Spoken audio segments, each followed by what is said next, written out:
Ang huli pong katanungan ay galing kay Paul. Sabi po niya sa kanyang post ay ito, tama po ba na ang isang pari ay magwala o magdabog sa mga kasama niya sa kumbento?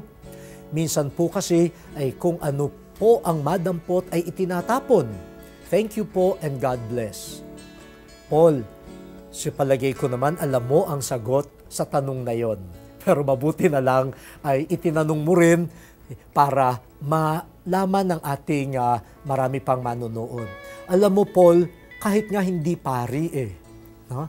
Kahit mag-asawa, sa pamilya, sa anak, sa trabaho, no? Yung ikaw ay magagalit at kung ano mahawakan mo, iahagis mo sa kasama mo ay hindi nararapat. No? Hindi lamang yan sa pari, para sa ating lahat. At lalo na siguro nga dahil sa expectations natin sa pari ay sana ay merong tamang pamamaraan ng paghawak sa temper, how to handle anger and moods na hindi umuuwi sa pagsakit sa ating kapwa. At natutuwa ako tinanong mo yan, hindi dahil merong mga nambabatong pari, kundi this might be an occasion to appeal not only to priests but to all of us. Paano kaya natin mas mahaharap itong question of handling temper?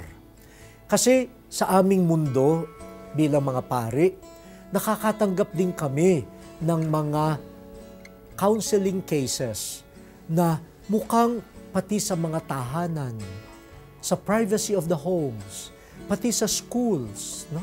Maraming ganitong reports.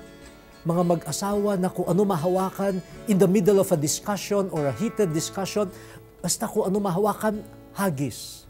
No? Mga teachers na kapag ang hawak ay eraser at nag-init ang ulo, hagis. No?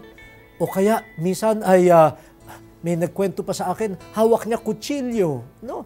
Tapos nag-init ang ulo, hagis. Buti na lang ang tinamaan, kambing. No? O pari, madre, or what. No? It seems that this phenomenon is not restricted to only one area of life or one state of life.